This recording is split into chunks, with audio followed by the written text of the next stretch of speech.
My wife betrayed me. We tried to conceive a child for 3 months, and when we did, I took a DNA test and found out that Noah is not my son. Oh man, where do I start with my marriage? My wife Hannah and I have been together for almost 2 decades. It's hard to believe our 20th anniversary is approaching on November 5th. Looking back, I wouldn't change a thing about our life together. Sure, we've had our struggles, but making up always made it worth it. That was our rhythm. We faced a tough time early on, around our second year, but after that, things mostly went smoothly. We married young me at 21, Hannah at 19. We grew up next door to each other and had known each other since we were kids. It felt natural to marry, especially since my older brother Aaron had married Hannah's sister Claire a year earlier. Aaron and Claire had a baby within their first year, but we struggled. We went through various tests despite doctors telling us to relax and let nature take its course. But Hannah's mom, Martha, was relentless, always pushing us to start a family. Martha was determined to have a grandson after raising all girls. The test results were inconclusive. Hannah was perfectly fine, but I had a slightly low sperm count. I never really understood the specifics. The doctors told us it wasn't a big deal and that everything would be okay. They advised us to be patient and assured us that we would have a baby when the time was right. Despite our attempts to be patient, the pressure was hard on our marriage. Thankfully, we didn't have to wait too long. In our third year, Hannah gave birth just as the doctor had predicted. Emma came into our lives, a beautiful baby girl. It was such a relief. From that point, things settled and our marriage grew stronger. We relaxed, and soon after, Hannah became pregnant again, and we had Alex, a son. The family was over the moon. This didn't mean we loved our daughter any less, but having a son felt special. I was the first in our family to have a son, and I proudly told my brother. He just smiled and said to give him time. Sure enough, the next year they had their first son too. 8 months later, we had another son, Noah. It was like waiting for a bus-nothing for ages, and then several come at once. With 2 sons and a daughter, our house was always bustling. Even when Hannah's other sisters got married, they became part of our close-knit family. It was wonderful for the kids, and we always had help when we needed it. From my perspective, the other couple seemed just as happy as Hannah and me, enjoying the simple joys of family life. We faced a few hurdles, like when Aaron had a work accident. I was right there with him as they transfused my blood into him. He recovered, and I was fine too. We often joked about being true blood brothers after that. As our 20th anniversary approached, we wanted to celebrate big. Aaron and Claire had a fantastic party for their anniversary the year before, so we decided to do something similar. We booked a private room at a local hotel for a big family gathering. Then there was Emma, our stunning 17-year-old daughter, a younger version of her mother. She had glossy dark brown hair and striking green eyes that always drew attention. She was slim, with nice legs, and features that a father shouldn't think about too much. She had a steady stream of boyfriends, and our house always seemed full of them, but she was sensible, so we didn't worry too much.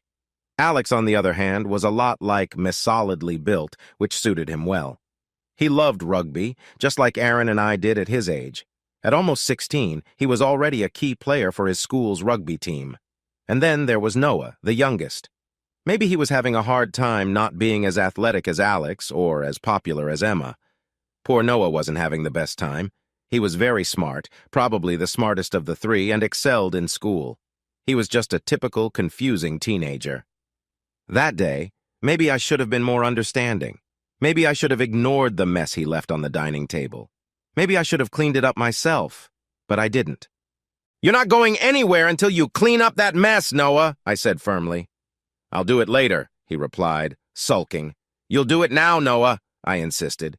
"Why are you always picking on me?" he shouted back, losing his temper. "I'm not," I snapped. "You're part of this family and you need to follow the rules like everyone else." "Who's going to make me?" Noah almost cried, really losing it. "I will," I retorted, my patience wearing thin. "I'm your father and you'll do as I say." "My father, huh?" he yelled. "You sure about that?" I was stunned. My next words caught in my throat. "Sorry, Dad," Noah quickly said, his face pained. "I didn't mean it. I'll clean up right now." He looked away and hurriedly cleared the table, gathering his things. Within minutes, the table was spotless, and he rushed out without another word, leaving me in a whirlwind of thoughts, fearing my world was falling apart. Noah had always been different from the other two, more serious, studious, but less outgoing. I often wondered why and had talked to Hannah about it, but she brushed it off, saying I was overthinking. Was I? What had made Noah say that? If he had just yelled in anger and left, I would have been upset, but that would be it. But he was so quick to apologize and retract his words. Why? What did he know that I didn't? Oh no, I didn't want to consider the troubling thoughts racing through my mind. My first instinct was to confront Hannah and demand answers, but what would that solve? What could I even say? I couldn't just accuse Hannah of cheating on me. If she hadn't, she would never forgive me for doubting her, and if she had, she would just deny it. Besides, it had been over 16 years since we started our family. Did that even matter now? My stomach churned with anxiety and I felt sick, uncertain if I even had a reason to worry. What a dreadful day it was. Then it hit me: blood types. Without hesitation, I went to our study and found the kids' medical records. Emma, Alex, and Noah were all O positive, just like me. I felt a wave of relief, but it was short-lived. Blood types didn't tell the whole story. The fact that they all shared my blood type could just be a coincidence and didn't confirm that Noah was really my son. I needed something more definitive: DNA testing. I couldn't believe I was considering such a drastic measure based on one angry comment from Noah. I was probably overreacting, but Noah's avoidance during dinner that evening only fueled my concerns. "What's wrong with Noah?" Hannah asked, noticing his odd behavior too. "No clue," I replied, shrugging. "Do you guys know?" I asked Emma and Alex. They shook their heads, seemingly oblivious. "Has he been upset about anything?" I prodded, but again they shook their heads. Once the kids left the table, I gathered the courage to ask Hannah. Noah seemed so different from the other two. "Hannah, any idea why?" "Let's not dwell on that, Ryan," she said, getting up to clear the dishes. "He's just a bit deeper than the others, end of story." Was she avoiding the topic deliberately, or was she genuinely unconcerned? I couldn't tell. Later that night, I found myself researching DNA testing online. An hour later, my head was swimming with information, but I wasn't much closer to an answer. It wasn't until Monday morning that I found a lab that could do the test. It took me nearly an hour to sort it out, and I did it myself because I couldn't explain to my secretary why I needed a lab test. The lab could do it, but it was expensive, especially if I wanted quick results. I needed to know before risking my marriage. The lab suggested I send samples from all 3 kids and one of my own. Ever tried getting a hair from your grown-up kids? Not easy. With Noah avoiding me, it was the hardest of all, but I managed it. I sent them off and waited. Over the next week, Noah seemed to calm down, probably relieved I hadn't brought up his outburst. We almost reached a point where I felt I could gently talk to him about it, but I thought it best to wait for the results. My wife, of course, continued to be her usual self, and nothing changed in our daily routine. Our love life wasn't at its peak, but I didn't turn her down. Doubts gnawed at me, and even though I tried to hide it from Hannah, I couldn't be intimate with her without wondering if someone else had been involved over our 20 years together. One evening, we had dinner with my brother and his wife. When Aaron and I had a moment alone, I almost confessed my worries to him. We were so alike in many ways, so if someone else fathered Noah, it couldn't have been him. Why was I even thinking this way? I decided not to burden him with my uncertainties. Deep down, I believed he would support me if the results were unfavorable. I remained composed and silent, so much so that Hannah asked a couple of times if everything was all right. I reassured her, saying I had a few things on my mind. She looked concerned briefly, but didn't push further. The results finally arrived. I had them sent to my office to avoid Hannah opening the letter before me. With trembling hands, I read it, trying to grasp its meaning. Would this piece of paper mark the end of my marriage? After reading it, it seemed Noah's results matched mine, and I felt a sense of relief, though the medical terms were like gibberish to me.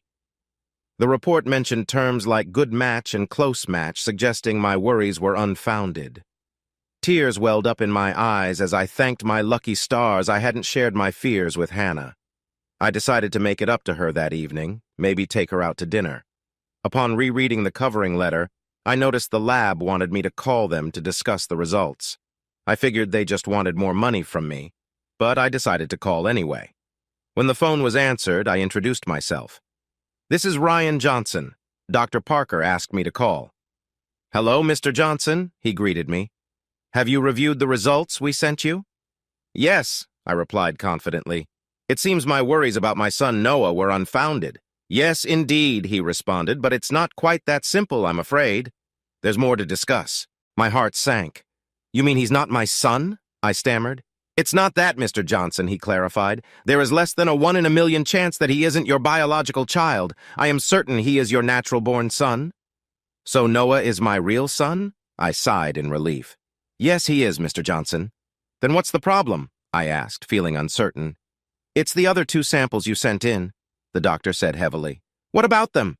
"The samples from your son's brother and sister," I asked, panic rising. "Well, it seems they are only half-siblings to your youngest son, Mr. Johnson," the doctor explained.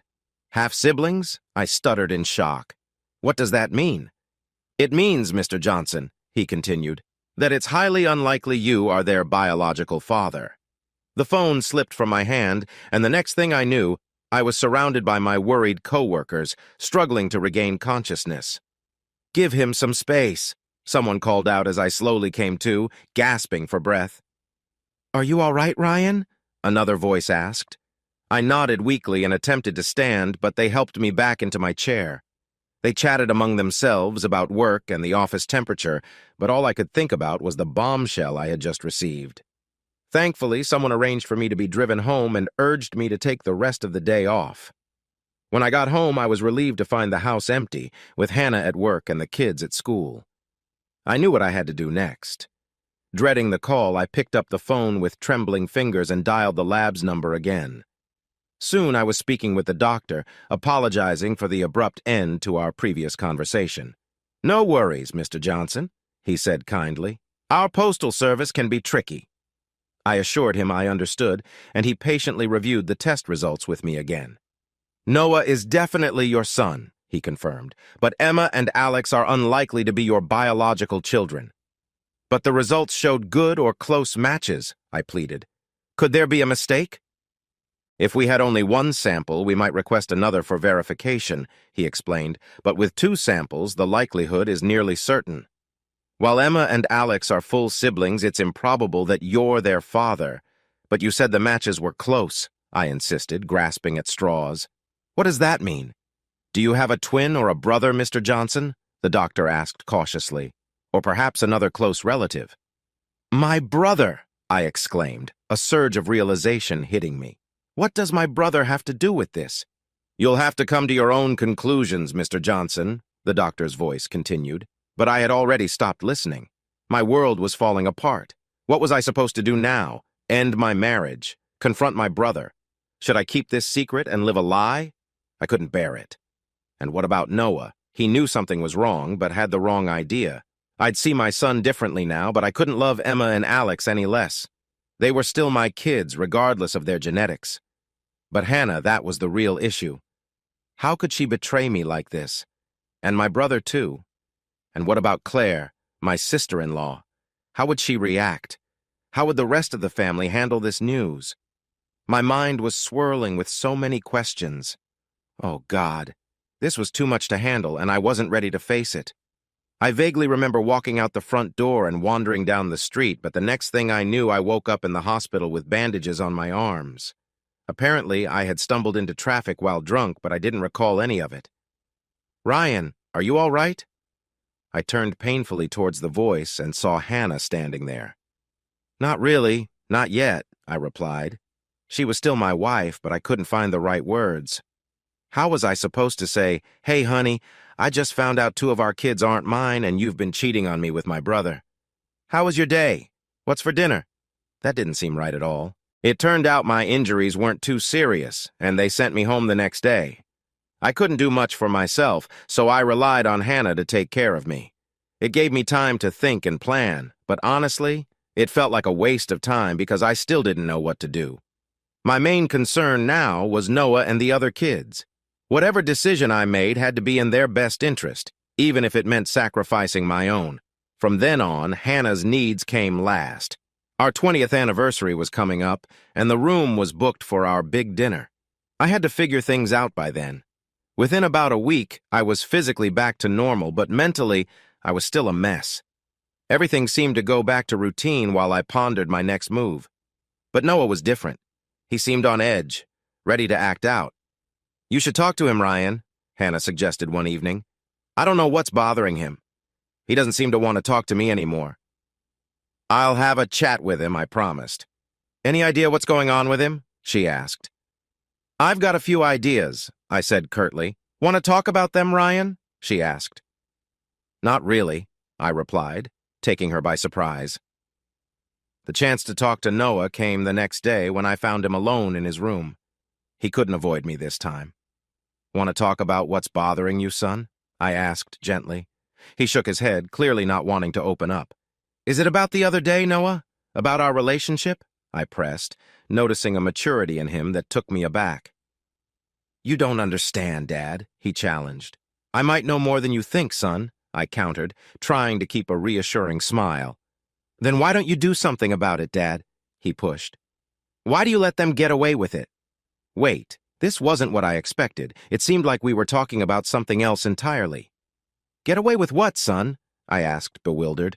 "You really don't know, Dad," he repeated. "Apparently not, son," I admitted. "It's Mom and Uncle Peter, Dad," he whispered. "When you're at work once a month or so, it's so embarrassing." "Uncle Peter," I muttered.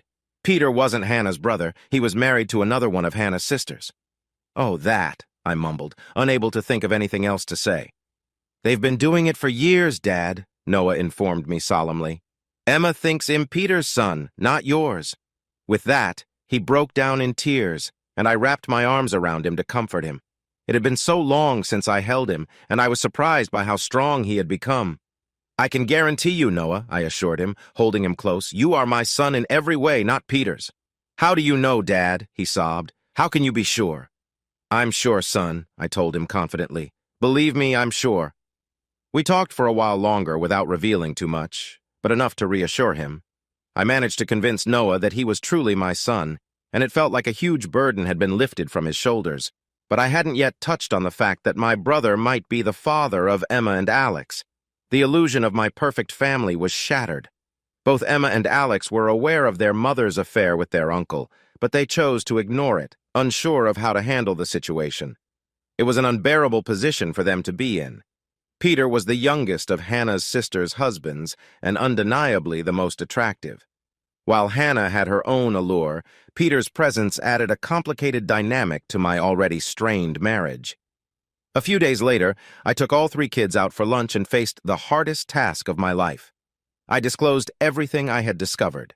I spent the day in a state of anxiety, fearing their reactions. Surprisingly, they handled the news relatively well. Emma shed some tears, and Alex sat silently, head in his hands, clearly upset.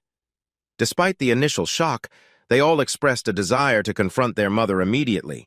I convinced them to wait, explaining that I needed to sort out a few things first. They all pledged their love and loyalty to me and were ready to cut ties with Hannah.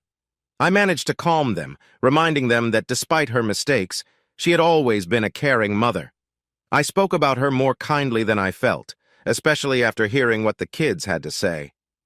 According to them, Hannah had been involved with her brother-in-law Peter for a while. However, it was likely not long enough for him to be Noah's father. The claim of a once-a-month rendezvous might have been an exaggeration, but none of us were sure. One thing was clear: the kids felt a sense of relief sharing their burden. We all shed tears that evening, including Alex. I was consumed with a desire for revenge, but I needed a way to seek it without hurting my children. Yes, I chose my words carefully. I needed revenge not just for myself, but for my kids too. I pondered various schemes, but couldn't come up with anything grand. A direct confrontation seemed inevitable. Fortunately, there was an upcoming event where I could do just that, the 10th of December.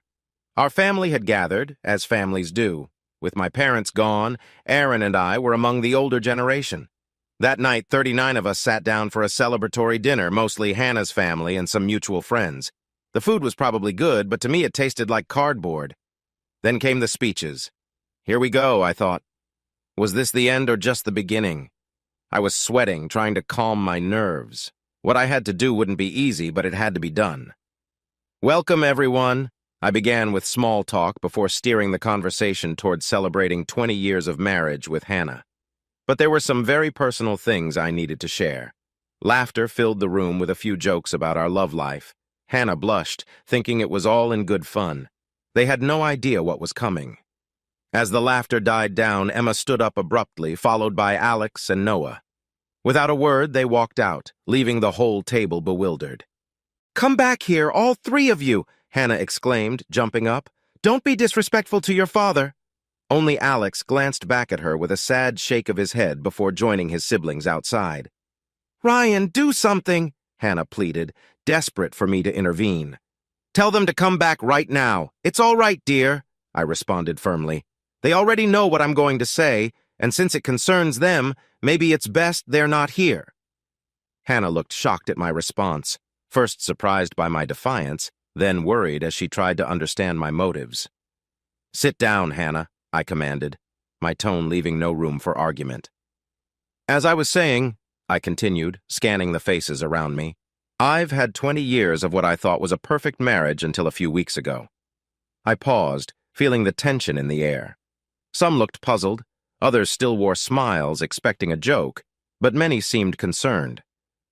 "Imagine my shock," I continued, "to discover that Emma, my beloved daughter, is not biologically mine." Hannah couldn't hold back her sobs, her hands covering her face. "Would you like to tell everyone who Emma's real father is, Hannah?" I asked. But she remained silent, her crying the only sound. "Fine, then," I pressed on. "Does anyone else want to confess who's been with my wife behind my back?" No one spoke, and I stood there, my gaze sharp and accusing, scanning the stunned faces of family and friends. As terrible as it sounds, there was a strange satisfaction in exposing those who had deceived me. They had no idea how much I had uncovered. I couldn't resist giving my brother Aaron a stern look, and he visibly squirmed under my gaze, knowing he had been caught. "No one's going to confess?" I challenged. "Do I have to reveal the truth, then?" To my surprise, Claire stood up abruptly. "It's not what you think, Ryan," she exclaimed, distressed. "It wasn't an affair. We just had relations a few times to help Hannah get pregnant." The whole family wanted a boy, especially my mother, and it seemed doubtful that I could father a child. If someone had dropped a feather at that moment, it would have knocked me over. Claire knew. She knew about her husband, my brother, fathering my children. Looking around the table, I saw it divided into two camps. Some were shocked, while others seemed unsurprised, friends who were unaware and family members who mostly seemed to be in the loop. As I stood there trying to collect myself, friends began to excuse themselves one by one, leaving around 17 or 18 of us, all relatives. "Why don't you go play over there?" suggested Olivia, another of Hannah's sisters. And gradually, the younger children were sent away. Even the teenagers were encouraged to leave, but they seemed glued to the scene, unwilling to miss the drama. "Well, you all seem to know what's going on, don't you?" I exclaimed, looking around the room. "You're all aware of this mess, except maybe the kids here." A couple of husbands appeared confused, but nobody denied it. "Look, Ryan," my brother attempted to explain, "it's not what you think, I swear." He seemed poised to say more, but my expression of pure anger silenced him instantly. "So you all knew that Aaron slept with my wife and fathered Emma, huh?" I demanded of the table. Nobody admitted it outright, but again, nobody denied it. "I swear it was just 3 times, Ryan," Claire defended herself, her voice rising.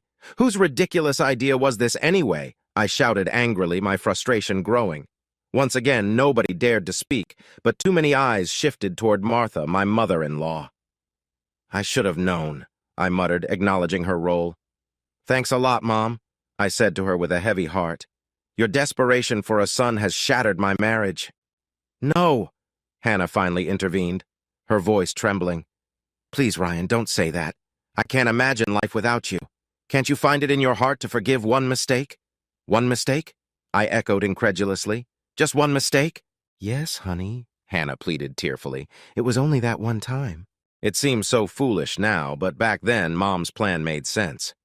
"And what about Alex?" I pressed her, my tone firm. "He's yours, of course, Ryan," she assured me. "Wrong," I corrected her sternly. "I've had a DNA test done, and his father is the same man as Emma's." The atmosphere in the room shifted instantly. "What are you saying, Ryan?" Claire exclaimed in shock. "You heard me, Claire," I confirmed, not backing down. "If my dear brother there is Emma's father, then he's also Alex's father." Silence hung heavily in the air as this revelation sank in. "You scoundrel!" Claire snapped at her husband, her voice trembling with anger. "You promised me this wouldn't happen, and then you went off and slept with that woman again." "I'm so sorry," Aaron muttered, avoiding eye contact, clearly regretting his actions. "And you traitor!" Claire yelled at Hannah, her voice seething with anger. "I agreed to let you have my husband just that one time, and then you continued sleeping with him." With that, she marched 3 steps toward her sister and slapped Hannah hard across the face. "You deceitful hag!" she spat, striking Hannah repeatedly until someone intervened and pulled her away. Tears streamed down Claire's face as she was restrained. "Are you satisfied, Mom?" I demanded, glaring at Martha, but she remained expressionless. "So who else has been betraying me?" I challenged the room, locking eyes with Peter, who sat across from me. "You scoundrel!" Olivia screamed beside me, shocking me with her outburst. "It's true what they said. You did sleep with her that night at the party." Confusion filled the air as Olivia turned to her husband, Daniel, who sheepishly admitted to the accusation. "And you, my dear sister?" Olivia turned her fury toward Hannah. "Have you slept with all your brother-in-laws, you shameless woman?" "Well, she certainly had her way with Peter over there," I interjected, a sense of satisfaction creeping in. Peter's feeble attempts to deny the accusations only fueled the chaos, leading to Olivia delivering a swift blow to his nose. "Don't bother coming home tonight," she yelled at him. "In fact, don't ever come back." Isabella unleashed her fury on Aaron. "I'm divorcing you, and I never want to lay eyes on you again." The 3 upset sisters linked arms and headed for the door. "You're no sister of ours," they yelled back at Hannah as they stormed out. "Feeling pleased now, Martha?" I confronted my mother-in-law, but she remained stoic, staring straight ahead as Hannah continued to cry into her arms. Finally, my father-in-law, Mark, spoke up. "I'm sorry, Ryan," he began, his voice heavy with regret. "If only I had known." He trailed off, unable to find the right words, but he was the only one who made any attempt at an apology. Then my brother Aaron approached me, his hand outstretched, a look of profound shame on his face. "Ryan," he stammered. "Ryan, what can I say?" "Nothing, you scoundrel," I retorted, my words lacking real force. I swung at him, catching him on the chin with little strength, yet the timing was perfect, and he stumbled backward, tripping over a chair and landing sprawled on the floor, making no effort to rise. That seemed to mark the end of the festivities as the atmosphere soured, draining the fun out of the evening. Hannah didn't return home that night, and after grabbing a few things, she never came back. The kids were adamant about not speaking to her for a while. Despite my own feelings of hatred towards her, I had to prioritize the well-being of the kids. Eventually, they softened and allowed her back into their lives, but things were never the same. I remained dad while she became more like a distant figure. The family was torn apart. 2 of the sisters who left that night filed for divorce, leaving only Olivia to stick with Aaron. However, she gave him a rough time, believing in giving him a taste of his own medicine. Olivia showed up a couple of nights later when the kids were out, and her intentions quickly became clear. Whether it was revenge or a way to get back at Aaron, I never found out, but I certainly got my payback. There was no love or tenderness. It was just a physical frenzy for hours. It felt strange, like being intimate with my wife, but different. Afterward, she thanked me and left. It was only months later that I discovered she had been doing the same with Aaron's friends. Would their marriage survive this? I didn't have a clue, and honestly, it wasn't my concern, but I could imagine it being pretty rough for my brother. About 3 weeks later, one of Hannah's other sisters, the attractive one, gave me a call and asked me out for dinner. I agreed, and we went out, had a meal, chatted, flirted, kissed, and ended up in bed. However, this time it felt different. After the initial excitement, we shared a deeper connection, making love reminiscent of the early days with Hannah. I couldn't fathom why Peter had strayed from his marriage, but it definitely wasn't due to any lack of desire for intimacy. Perhaps the sweetest twist was when Martha's long-suffering husband, Mark, had enough of her meddling. He bought a 40-foot yacht and spent the rest of his days sailing around Europe. It was quite convenient for me and the kids. We often joined him for sailing trips, exploring places like the south of France, Malta, and the Canary Islands, creating cherished memories. Emma crossed paths with a young Spaniard while sailing and eventually tied the knot with him. He hailed from a family that owned one of Europe's largest boat marinas, which turned out to be quite advantageous. As for the boys, they're taking their time and not rushing into marriage too soon, perhaps learning from their father's experience. They've got plenty of time ahead of them. As for me, I don't have much contact with Hannah, but the kids keep me updated. Apparently, she's taking life one day at a time and often inquires about me. I just nod in response. Oh, and as for my own love life, I'm considering giving marriage another shot, but this time I'm looking inward.